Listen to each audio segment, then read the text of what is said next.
on, but that's okay. That's the way today is. Ooh. Good morning, everyone. Walter Parks from St. Louis, Missouri. My goal this session of Hymns and Hollers is to save your soul, or to facilitate such salvation. I'm sure I'll fail, but that is the human condition. And if I fail, what happens? Who do I blame for that? Do I blame you? Do I blame myself? Or, God forbid, do I blame God?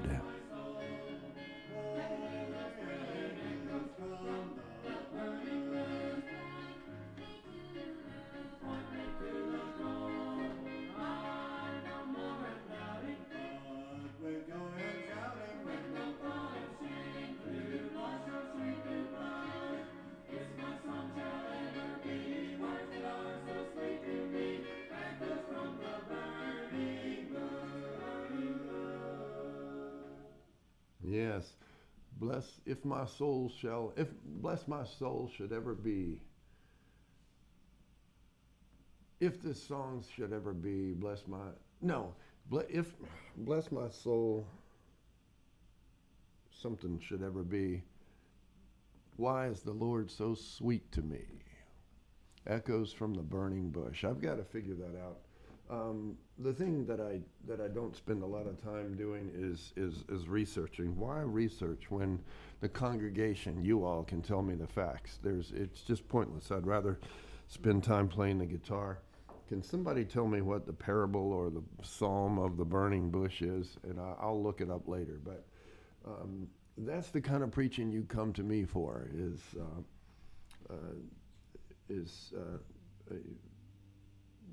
Completely devoid of research and it's vapid in that sense. But what is not vapid is my interest in music. I'm not a proper preacher, so to speak, but I do study music. Whereas music, because I've been at it so long, kind of tends to bore me these days, and I'll tell you more about that. I'm digging deeper into it in a different way. What I've done lately, in the last couple of years, is I've just been delving into the spirituals and the hymns, and I realized that they are the foundation of so much of pop music. Take, for instance, this little song that I love, and I just want to give you an example of this. This is an old hymn. Again, somebody Google this for me. Google when this song came out, and I'm going to try to make a point with it. Can y'all hear that okay?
Something like that.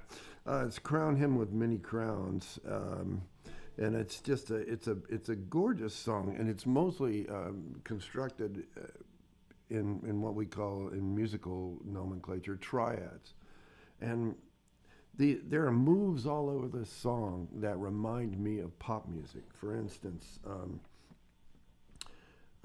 there's one right at the very. I just love that one.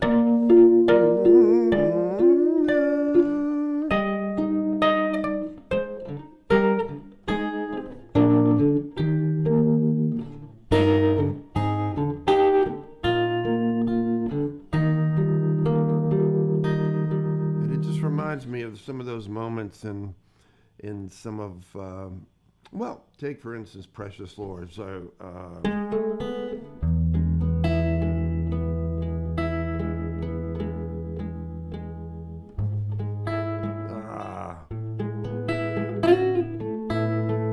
Oh.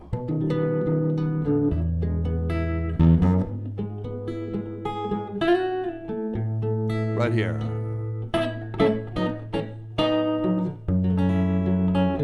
Not too many diminished chords in Crown Hymn.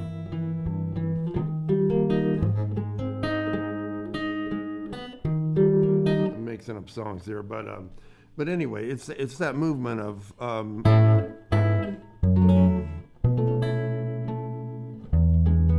I got to get back into E.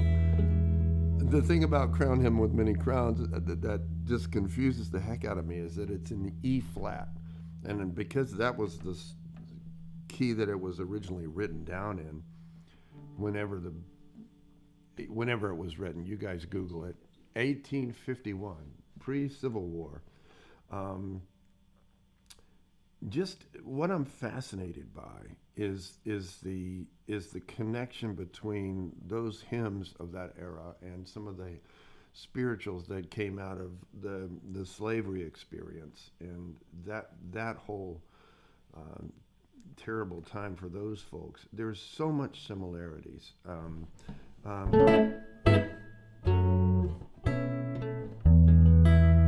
Precious Lord,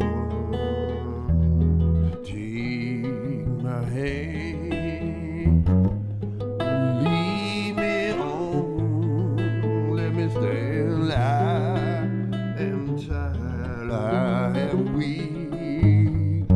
I am worn. Now I'm gonna go to.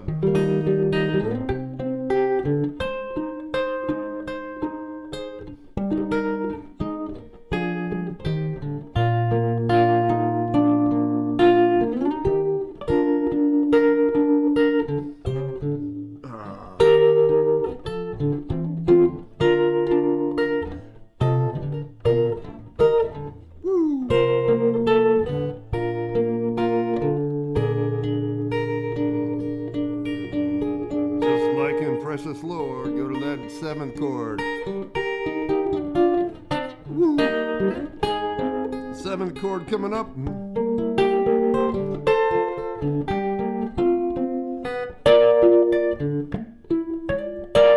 I love that movement. The thing about Crown Hymn with Many Crowns, and so much of this music, to make it as exultant as it really deserves to be, as it really was written to be.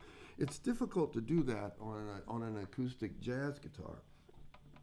But when I put this through a stereo system and kind of distort it and echoes and reverb and what I call showbiz, it begins to seem exultant. But when it's this fashion.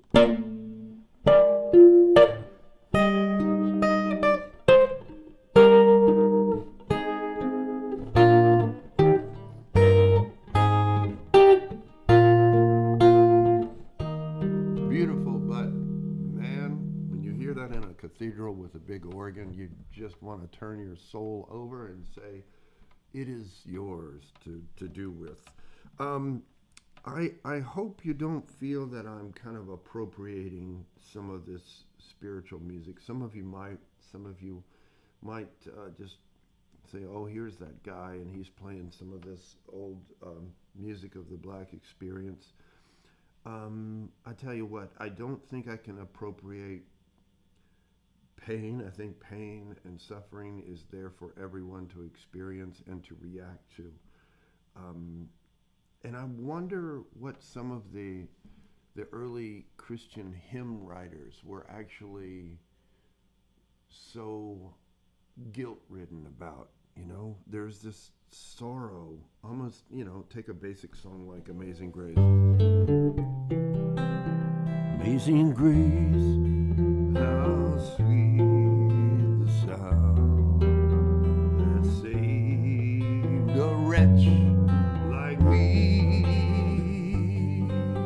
As I've said before, I sung that for years as a kid, and I just didn't understand those lyrics. A wretch. Were they feeling guilt-ridden because in their history, they knew they conquered other people's lands? Were they feeling guilt-ridden because of slavery? Were they feeling guilt-ridden because maybe they were unfaithful to their wives? What was the deal? But my point is that no matter what skin color, what nationality we are, we all have these paths we take, and we ask ourselves later, why the hell did I do that? That was a terrible thing to do. Where is that coming from? Where's that questioning coming from? And where was the evil coming from? Some people would simply say that evil is coming from simply from the evil, D apostrophe evil, of the devil, of evil, and hence devil. The evil devil. I don't know.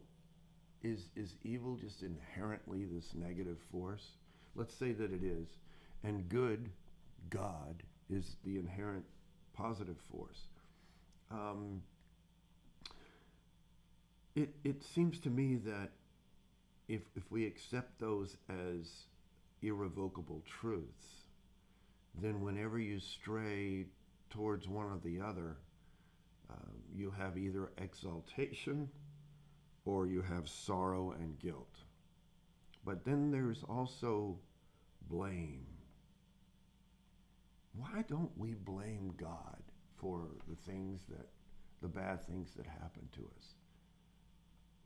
I mean, there's a sense that we have that God that's off limits. That's no trespassing. You can't blame God. That's bad form. And in the modern world, where everything is litigious, you certainly can't blame God for your problems because God's not going to pay you any money. So, you can't take God to court. I think it might be if I were would that I were a lawyer, I would probably, it might be interesting to hang a shingle out and saying, I sue God. Let's do this together. And see how far that would go. Nobody would pay me a dime. Nobody would even undertake it because people know that you can't, that's crazy. So we go around suing each other for our transgressions, knowing all the while that we make mistakes. We make mistakes. And yet we go to Sunday school or church and we study about forgiveness. So all of this is it just scrambles my brain. We go to church and we study about forgiveness, but yet we're willing to sue other people for their mistakes that they make. And somehow that's supposed to make it right. Guilt allows control, James Navi says. Does evil exist externally or is it internal? Trying to see God is like trying to see the Milky Way. It's beyond our scope. Well, I won't disagree with any of that. And that's what's so interesting about it, is that untouchable force one of the driving forces of the arts? Is that why, James Nave, we get into the arts? Is that what the arts does for us? It teases us with possibilities. I wonder about that. I wonder about the teasing with possibilities. Is that essentially what the church is about? And I've always said that artists and pastors and ministers are basically in the same boat. We're cousins in a sense, because we do tease the public with possibilities. And I'll talk more about that later. But let me play another song. Um, I don't know yet what it's going to be. Yeah, I'm gonna play this one. I'm going to falter because I haven't quite worked out the bridge yet, and I've been playing this for years. But this is one that I wrote when I was living on Jones Street in Savannah, and it was really playing hard on my energy, my orientation, if you will, as to my right to play the blues. And I wrote a song called "Who Am I to Sing the Blues?" And here's the essence of it. It kind of has this blues feel to it in a 6/8 shuffle. Who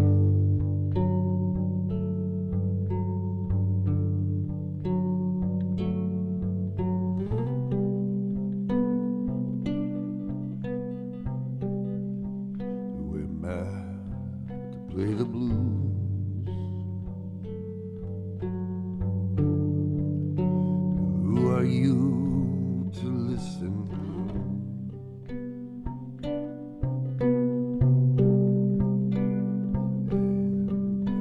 Reality escaping me, but I don't need permission to play the chords I know. Flatted fives and major sevens,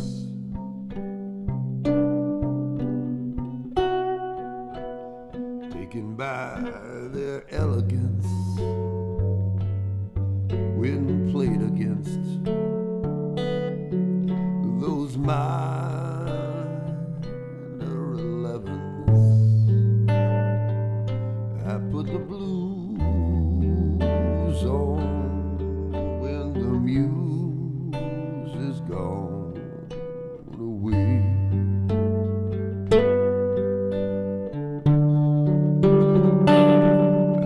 The blues on, and I let the record play.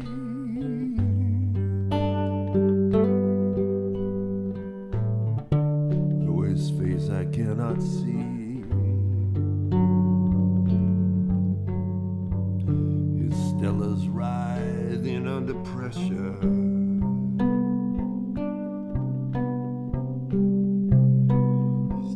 Keeping time so lazily, the way that he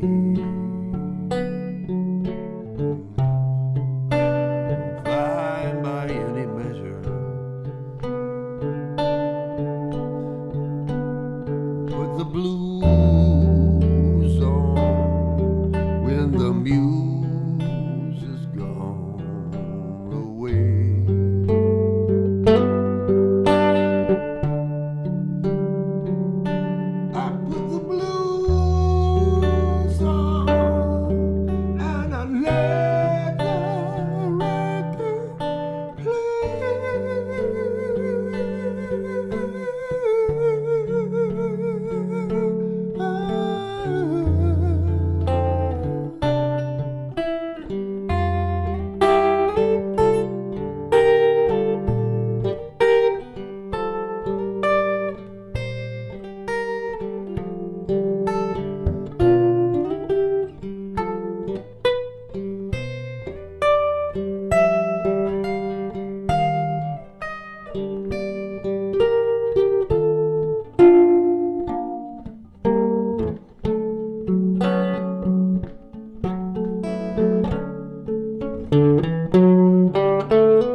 Suits me well,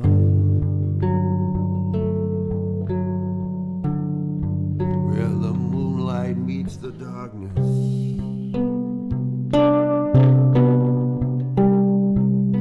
and underneath that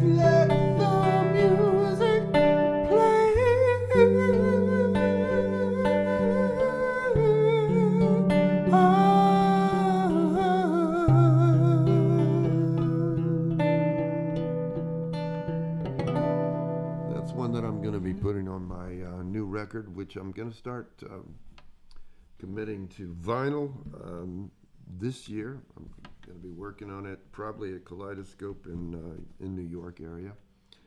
That's where I did my first record.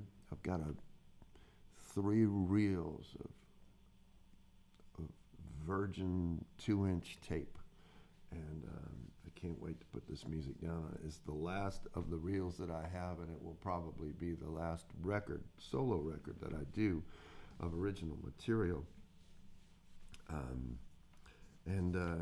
It's been about 10 or 15 years in the making, and I can't wait to get on with it. 2-inch tape is hard to find, old 2-inch tape, and I've held on to 3 boxes of it for about 20 or 25 years now, just waiting for this. I hope it's still good. Anyway, so blaming God and so on. Sometimes I think artists are or songwriters, if you will, or singer-songwriters are the biggest fools in a sense, because we don't realize how similar we are to preachers. And good preachers manage to extract millions of dollars from the public, infusing them with the hope and the possibilities of how they can better their life. And essentially that's what artists do. If we're doing, I think, a good job, we inspire people to go, hey, I can do that, or in whatever field I am in, I can do my own version of that. I think that artists, and maybe this is the goal of everybody in life, but to me it seems like at first I thought that I was in the game, the arts game, to be famous and have my name on a marquee. But I mean, and I will admit that was a big driving force. I would study all the arenas and the auditoriums all over the country and picture myself in them. The problem with that is that your imagination can fool you. Your imagination can tell you that something is absolutely going to happen. And it serves you as a driving force, and you get in the game and you get on the wheel and you start pedaling, and that pedaling creates momentum that you have to live by and you have to stay loyal to all your life. Because I knew something was going to happen. How arrogant of me, and how arrogant of you to know that something is going to happen. What do we really know? Do we really even know that when we put the egg into the pan that it's actually going to fry? No, we don't know that, because the power could go off, or it could start raining and extinguish our coals. We don't know anything. At least that's my opinion. And I knew that I was going to have my name in lights, but what I realized is that what I think I was actually after, and even through fooling myself, I think I was actually after trying to be able to play and sing my truth. I felt like if I could find that place, that honesty, and I would say if God exists, it would be that place, that existence, that coexistence with God, that complete comfort with my own truth, whatever that is. And I'm talking about style here. I'm talking about presenting this and this to the world in my own style, in my own honest style, unaffected by what I should be doing, but just me, like pure me, whatever that is. That's what I was really after. And that's what I wonder if the Christians were singing about when they wrote, "Crown him with many crowns," and "What a wretch I am." Were they saying, I'm not me? This whole slavery thing, or adultery thing, or trying to take over other countries, other people's land, that's really not me, but I'm still doing it. So I have to praise God. I have to praise God for his mercy, so that maybe I won't have to pay as hard for these terrible hardships I've brought down upon other people. Is that what Christian music and hymns and spirituals have all been about through these centuries? Or is it exaltation? Is it just absolution from guilt? I mean, I can say that why I'm fascinated by it is I'm fascinated by it because I love the way the music fits together. I love the way the harmony and the melody fits together. I love the way it makes me feel. I love the way that it makes me feel, and that's the most important thing. I'm so happy that I can feel something because there have been times in my life when I just couldn't. And for those people out there who who can't feel anything, it's got to be the worst hell. I mean, I'm speaking for myself. I know that it feels like a hell. And when you know people that are like that, I would say that could be a true help, is to try to bring them back to feeling. And I get it. Some people have their lives they're things they don't want to feel, so they go into that place. But there's good to be felt. And there's good to be felt today in St. Louis because finally it is a nice day. And I'm going to paint outside and do some things that I haven't been able to do for 2 weeks. I saw on the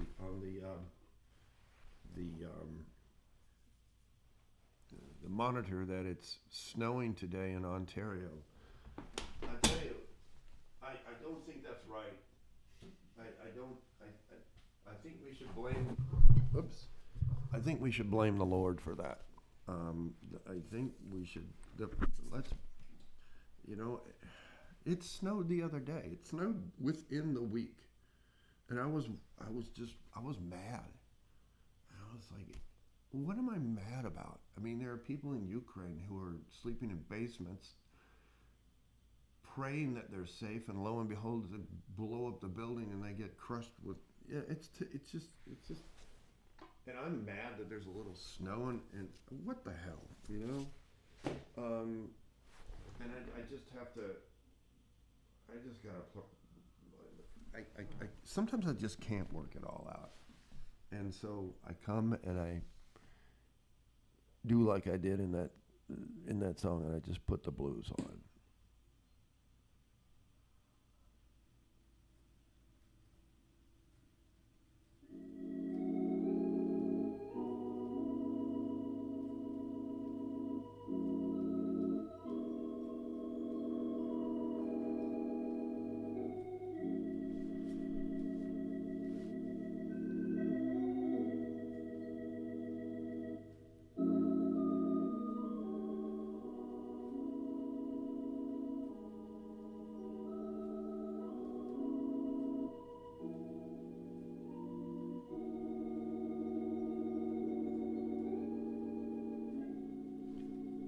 I contend that this music is really not any different from Christian hymns and so on. We could listen to this and say, oh, this is spiritual music.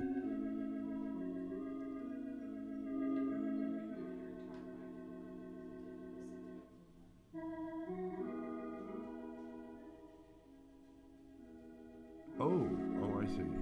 The other mic is going away. So, can you hear that? Oh, yes. Here we go. I was saying that I contend that basically where I was getting, you get down to it, the chord progressions are the same, the triads are the same, the notes are all kind of the same. Yeah, there might be a fancy passing tone, but it's all about the feel. That's what differentiates it. So feel is the way we get from point A to point B. But we still need to get to point B, both of us, everybody. Both of us, I'm speaking in terms of black and white, but the Ukrainians need to get to point B. The Americans need to get there, and I guess the Russians do too. but it's how we get from point A to point B that differentiates us. And that's what we should praise, is the differences. And I would never say, well, this music, because it doesn't have a Christian cadence to it and an honor of the beat and a rigid sort of metronomic quality to it, is just inferior. That would be ridiculous. So I'm not evaluating. I'm only evaluating in terms of, not in terms of hierarchy. I'm evaluating in terms of appreciating the way a certain path is taken. And I don't know. It's time to get back to a holler. The name of the show is Hymns and Hollers. And so I think I need to play a holler. So here we go. This is an old Okefenokee holler that borrowed from a Mississippi Delta tune. Exactly what I'm talking about. The homesteader, the white homesteader folks in the Okefenokee would sing a holler, which came from the Northern European experience. And then in the middle of the holler, they would go into something called Ain't Nobody's Business But Mine, which is a blues song that came from the toil of slavery and convict labor and all of that nastiness in Mississippi. I'm not saying that it was only there, but that's where the song came from. So it's a wonderful weaving of those two experiences in one song, and it's called Ain't Nobody's Business But Mine.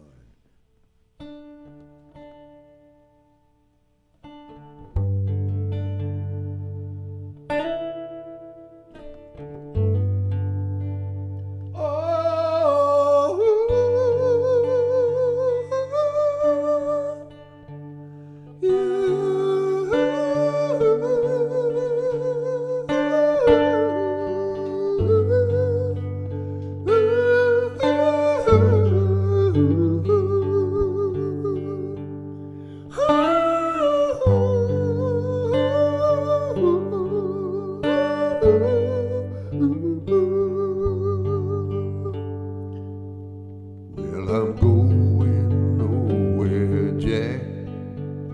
Got a banjo on my back, and it ain't nobody's business but mine. When I thought upon my death, and no one's on my path, well, it ain't nobody's business but mine. Well, it ain't nobody's business but mine. Well, it ain't nobody's business but mine. Well, it ain't nobody's business but mine. Well, I'm going nowhere, Jack. Got an angel on my back, but it ain't nobody's business but mine. Well, I thought upon my faults, gonna break till I get strong.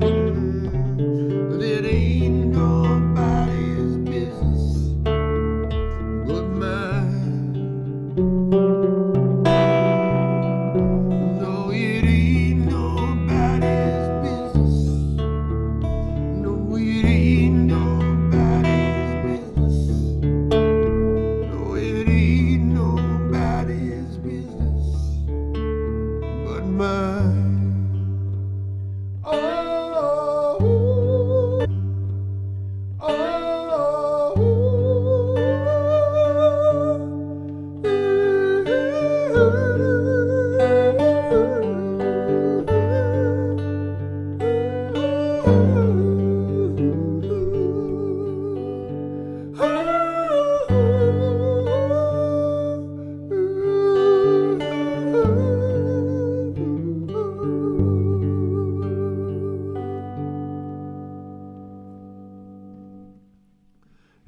nobody's business but mine. Who knows what the original version of that was? Um, but probably came from the field, probably came from a field holler, differentiated from kind of a Appalachian style holler. A field holler was really more refers to work songs and that sort of thing, just kind of keeping everybody in time, keeping everybody not so much feeling the pain of the day. Came from mostly the black experience of slavery and that kind of thing. Um, Ain't nobody's, but I thought upon my faults, and I'm gonna break till I get strong. Ain't nobody's business but mine. Well, I'm going nowhere, Jack. I got an angel to my back. Ain't nobody's business but mine. Another verse, I think, says, well, I'm going nowhere, and I got a banjo on my back. And it ain't nobody's business but mine. He's taken to the road. He's escaped or whatever. He's just gone out wandering.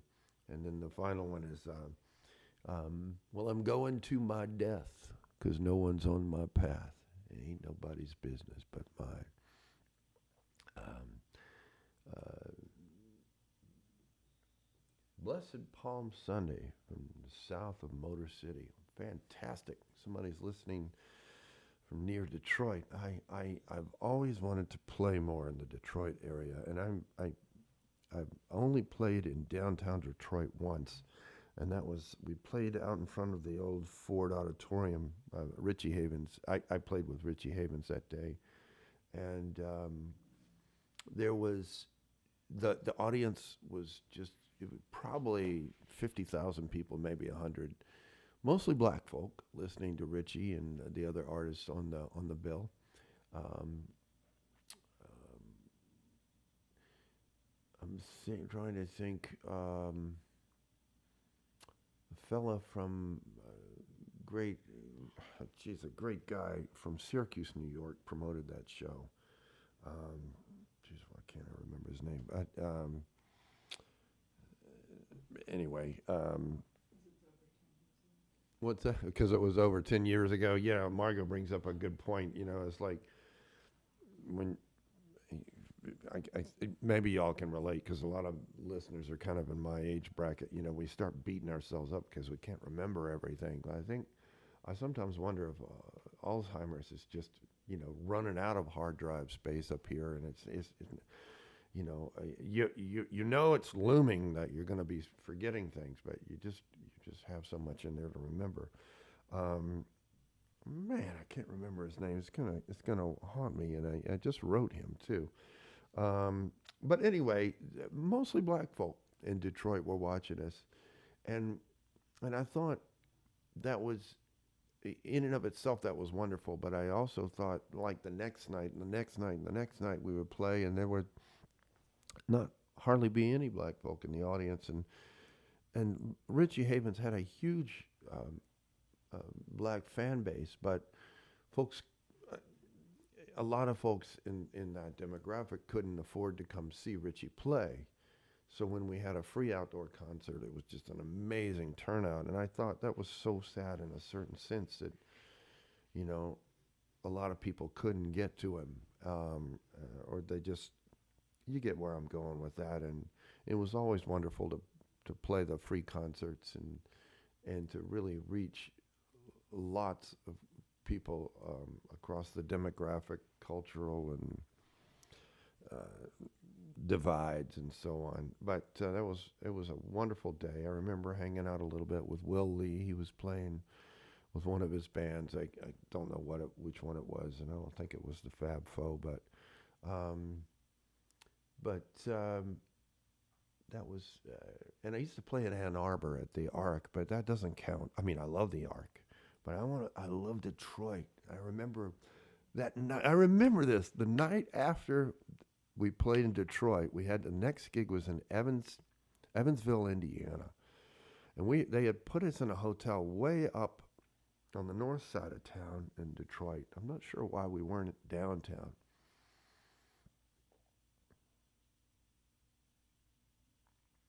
But I think we were in Auburn Hills or something, staying there.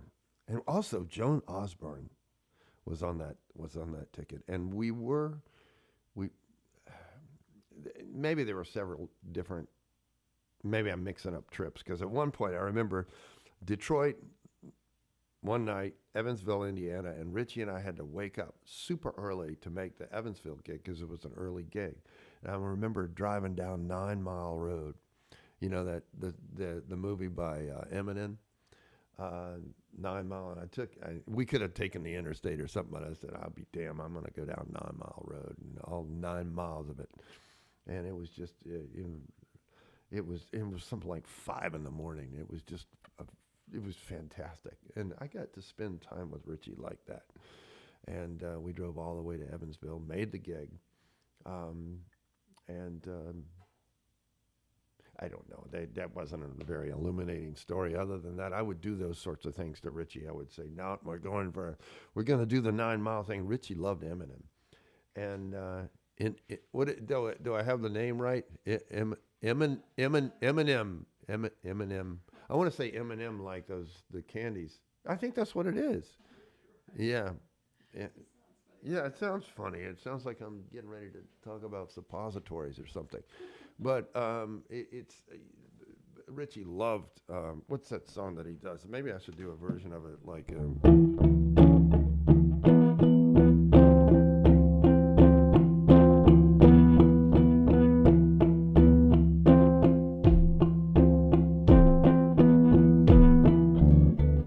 it works really nice if you retune the guitar. Here we go. What's that song? Somebody Google it.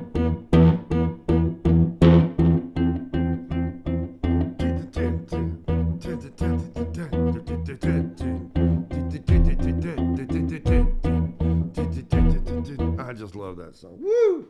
I need to learn that song. But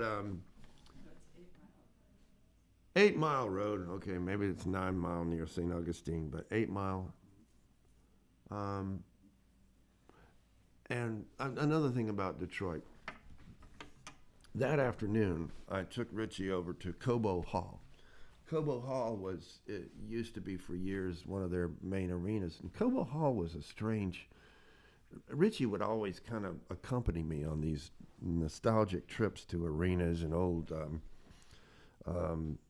rock and roll houses of holy, if you will, with some degree of hesitation. They didn't mean the same thing to Richie that they meant to me. Led Zeppelin played at Cobo Hall. Jimi Hendrix played at Cobo Hall, and Richie probably did too. So because he experienced it as a performer, it was just another venue for him. But Cobo Hall was not a completely round arena. It had a sort of a flat side to it. I think it might have been the southern side was just flat, and it was similar to the Coliseum at the University of Georgia. And that was the excuse there. So it was like in a horseshoe. That's my point. But there was a big wall at the bottom end of the horseshoe, and it was a big flat side, and that was because, at least in Georgia, it was for loading. They wanted to be able to load into agricultural shows, and they had to have a big, flat, roll-up access to it. But I took Richie, I walked him over to Cobo Hall from where we had played, and he couldn't get out of there fast enough. And it just didn't mean the same thing to him.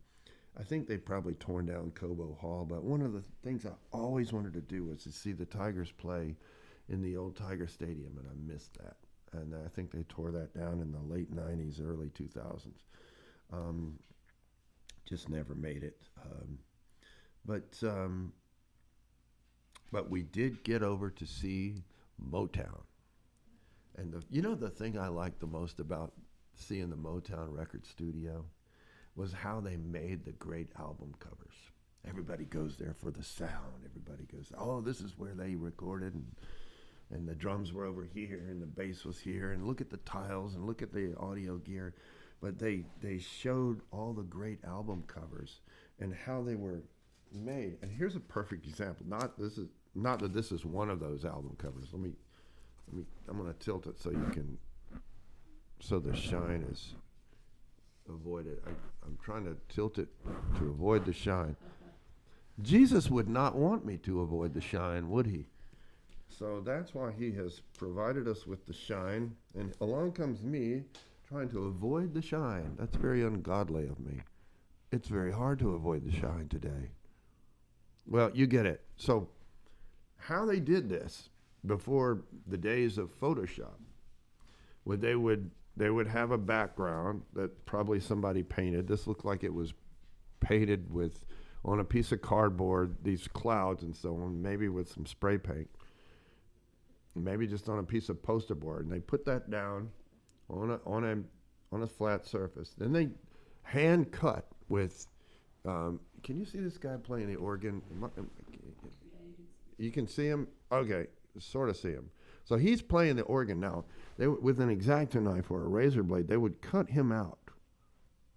So they try to make it look as soft but it's hopeless. You can't. And these old album covers, the edges are very sharp. But you took something like some of those early Motown records, and a lot of the edges aren't sharp. And that's because once they have this all laid out on a piece of paper, and they literally paste the photograph to this image that's been spray painted, and then they paste the letters in there. Then they take a photograph of it, which makes it all one image. And that's how Jimi Hendrix's covers were made, and Led Zeppelin's House of the Holy, and those kinds of collages. And oh God, Led Zeppelin 3 with all of that stuff on it. It was all mechanically cut out and pasted onto a board and then rephotographed, and sometimes rephotographed again, and the edges become really soft. And that's how I want to start doing album covers.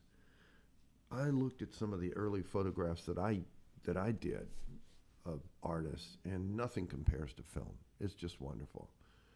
And so, I'm going to take you back to the old way of doing things one more time.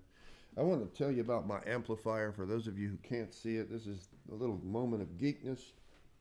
Can you see this? Look at this thing. This is a 1949 or 51 Supro Model 1600. I think I finally blew the speaker in it today, or it's almost blown. But this Lose Yourself is the song. I see it. Good Lord, Charlie, thank you so much. I got to work that one up. There's a lot of words in it, though. Ken Small says he lost many brain cells in Cobo Hall. I'm going to tell you one story that I recall from Cobo Hall. Grand Funk opened for Led Zeppelin at one point. Grand Funk was from Flint, Michigan, I believe, or maybe I'm wrong about that, but right up the road a piece from Detroit. So they were huge in Michigan. This is when they were on their first tour. I think it was 1969, and Led Zeppelin was finally, they were getting big enough to play arenas. It didn't take them long. And they opened for Led Zeppelin. And Led Zeppelin, I think, had Peter Grant Peter Grant was Led Zeppelin's manager. Grand Funk was bringing the house down. They were just killing it. People were loving them. And they were the hometown band. And Peter Grant, Led Zeppelin's manager, was pissed because the opening act was doing so well. And the story goes, I think they might have been cut from the next night. But sometimes it pays not to do so well. But I don't think that would be the way the Lord would. I think the Lord would not want us to not do so well. And, at all costs, you have to be the best that you can be. I do not advise mediocrity. I despise it. And I'm through talking. I'm through talking. I'm going to play a little bit, and then I'll talk some more. But I don't think the Lord would stand for mediocrity. I just don't think He would. I mean, if you go for the story, the Lord stuck by His holdings and paid dearly for it. So there you have it. And supposedly he was rewarded with everlasting life, and I don't know. We'll figure that out in the middle of this song. So.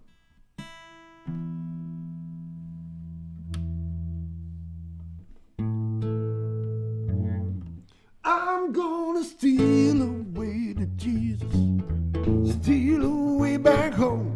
I'm gonna steal away to Jesus, steal away back home. I'm gonna steal away to Jesus, steal away back home. Oh, but I ain't got long to stay, ain't got long to stay, ain't got long to stay. Oh, my Lord, He calls me with the thunder. The trumpet sounds within my soul. Oh, He ain't got long to stay.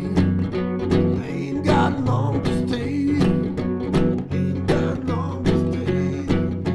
I ain't got long to stay. Oh, the great trees are bending, and ascending. The trumpet sound within my soul. Oh, I ain't got long to stay. Ain't got long to stay. Ain't got long to stay. Ain't got long to stay.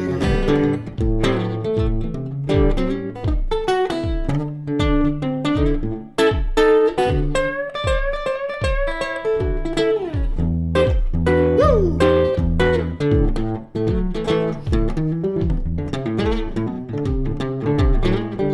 Oh, I ain't got long to stay.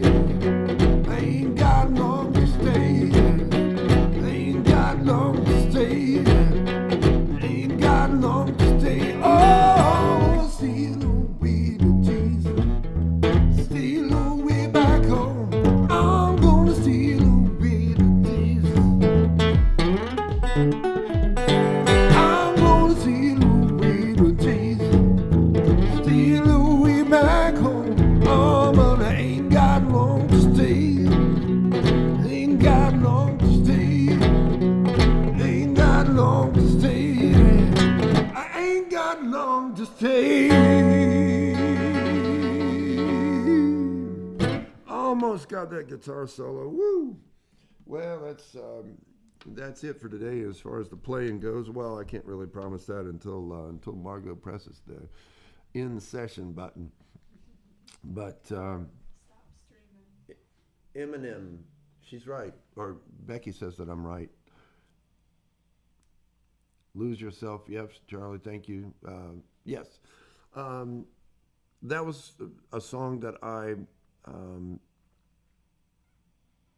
appropriated from the Mighty Clouds of Joy, an old gospel group. I found a clip online of them playing it in 1964, an old radio show. Look it up if you want to, and you will see a man playing one of these. Hold on. I'm going to get something for you. We might end with this. Hold on. Look it up. He's playing one of these. I want you to just kind of concentrate. I don't think you can see that, the grain in that thing. Look at that thing. He's playing one of these things.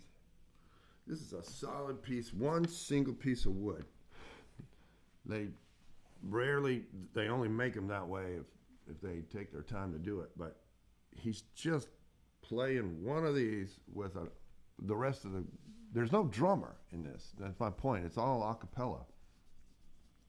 And these guys are just chugging it out on this song. I feel like playing this thing. It might sound terrible to this little amp, but let's see what happens. I'll end with this. That was a terrible segue.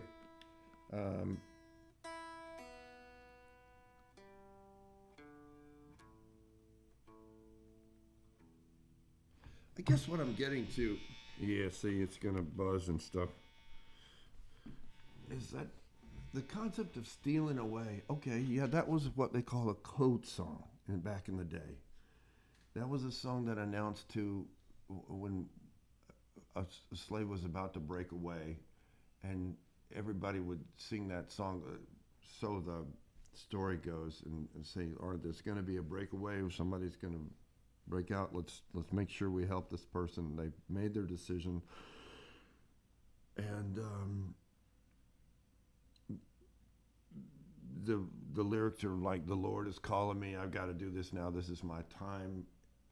Regardless of the scenario, can't we all relate to that? Can't we all say, "This is my time to make my move"? And that's why I play these songs.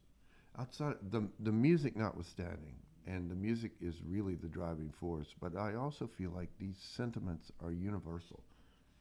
And I'm trying to work it all out, and I'm sure at some point somebody's probably going to give me some grief for it. But I have a new record called Walter Parks and the Unlawful Assembly, which I'm very proud of. And this is the way it looks. And you might be able to see that. I don't know if you can. It's got a picture of the Selma Bridge on it. And that song is on there. My partner, Stephen Williams, produced the record. He's the drummer in the project and heck of a producer. And the driving force really made it happen. I just kind of did the arrangements. But let's see what this thing sounds like. We're just going to have that buzz, and I got to turn a certain way. I don't think it's going to work today.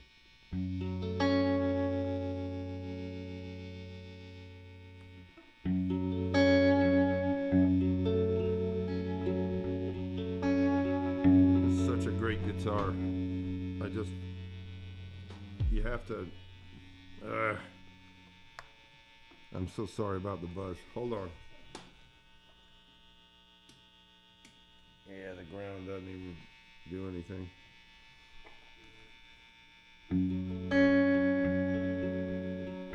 I'm going to end with this one.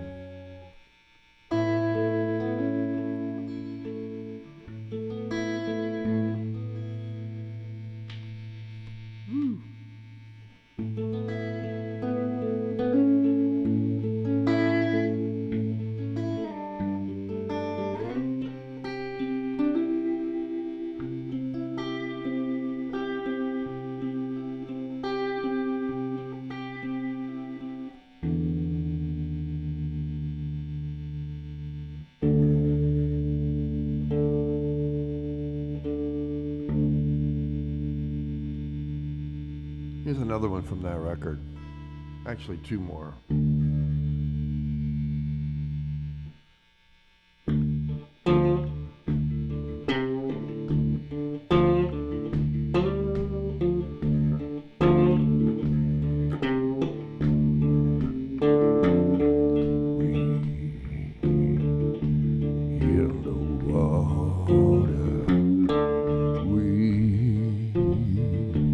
In the water, children,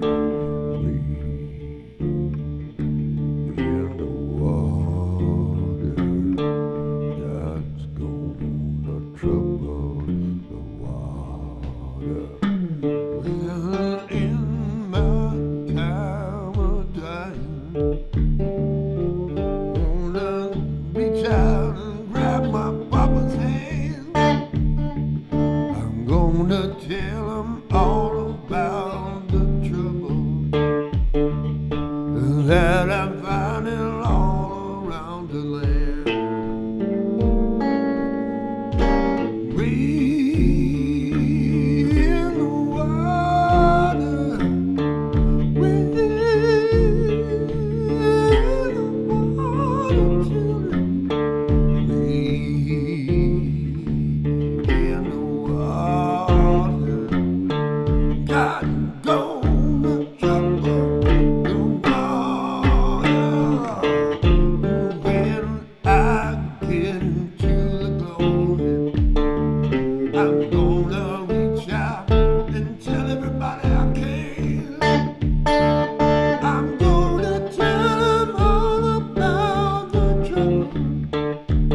more. All I want you to do for me is to give that melatonin.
All right, I'm gonna do one more. I saw a request and I was thinking about doing this anyway, so somebody's on my wavelength.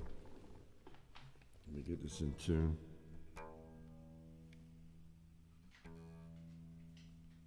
This goes out for my mother and also for Ken Small. My mother might not be listening to me. Ken is saying that his favorite song on the record is Early in the Morning, as it is many folks' song, a favorite song. It's a dark song, but it's so powerful. It's an old work song. This one kind of goes along with this guitar, the next one that I'm going to do. It's a song called Shoulder It, and the best that I can explain is it's a tune that kind of talks about, I delve into the issue that a social problem is everybody's problem. It's a whole, we like to stop or cut off our involvement with helping other people sometimes because we say, well, they got themselves into this fix. I'm not going to have anything to do with it. And I understand that. And if it happens over and over and over again, sometimes we do that to friends. We're like, I've tried to help him so many times. I heard that people said that about Jaco Pastorius, the great bass player. It's like so many people tried to help him, and then at the end of the day, people just gave up on him. It's like he can't be helped, and I don't know if that's always the case. I don't know if that's the case. It would seem like people could be helped. At least that's what I'd like to think. Anyway, the buzz is notwithstanding. Please bear with me through the buzz. I got this guitar from a friend of mine who was passing away, and I cherish this instrument. It's what, as far as Stratocasters go, it's the holy grail of Stratocasters. It's the first year, and my buddy could have sold this to a lot of different people who were salivating over it, and he sold it to me, and he said, Walt, the caveat is I just want you to do meaningful work on it. And I told him I'm going to certainly try. And I took the guitar back to New York, had it worked on a little bit, and then I went back to where I got the guitar from, which is where the man lived, in a trailer out in Gainesville, Florida. And near that, I wrote this next song with Stan Lynch, and Stan was the original drummer in Tom Petty and the Heartbreakers. And Stan lives in the Gainesville area. That's where those guys kind of came from. And so this next tune is the very first tune I wrote on this guitar, and I hardly ever play it. I recorded it with this guitar, but I hardly ever play it with this. So I felt like it's a good time to do it. Sorry about the buzz again. It's called Shoulder It.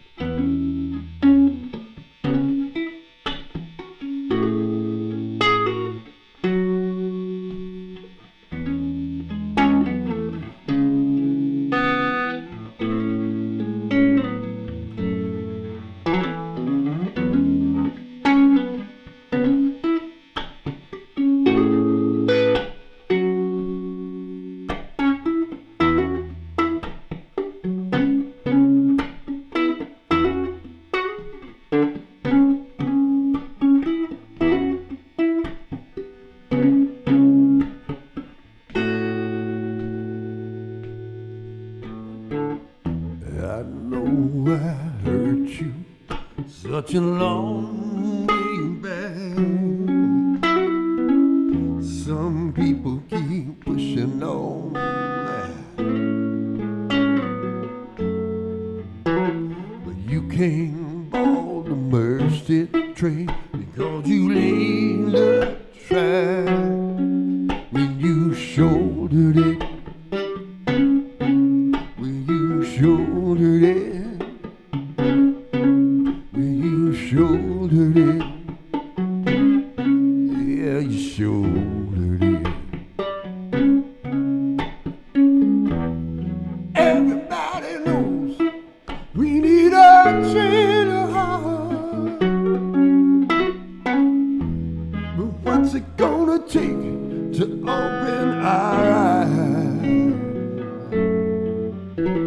Before we push the load across the pressure line, we better shoulder it. We better shoulder it. We better shoulder it. Oh, better shoulder it. We shall overcome. Does that mean me or you? Everybody needs somebody to blame. So we go and load our guns, but does the freedom too give us the reason to?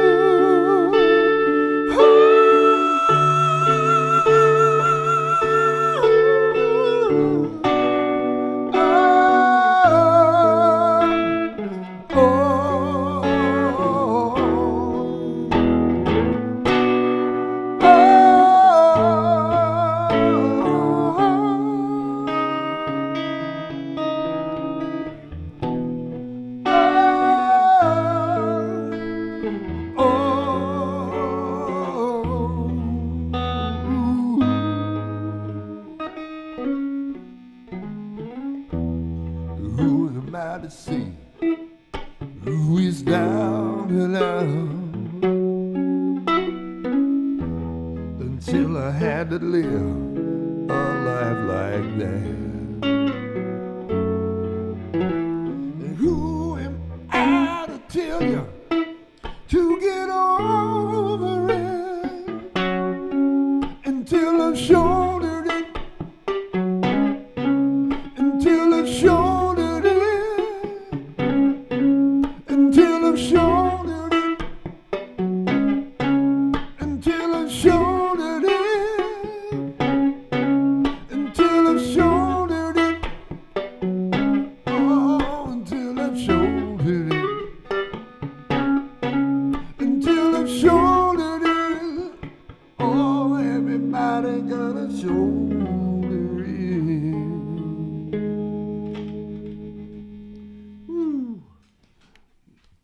Well, that concludes another episode of Hymns and Hollers. Maybe I'll put the organ music back on and say goodbye to you on that note.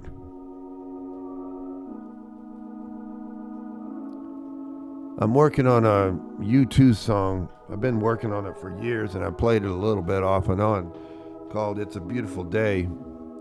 And I'm really trying to get a solo guitar version of that, and so I'm just not ready. And it's tricky because it's one of those songs that kind of keeps repeating the same bass line as many of the great work songs do.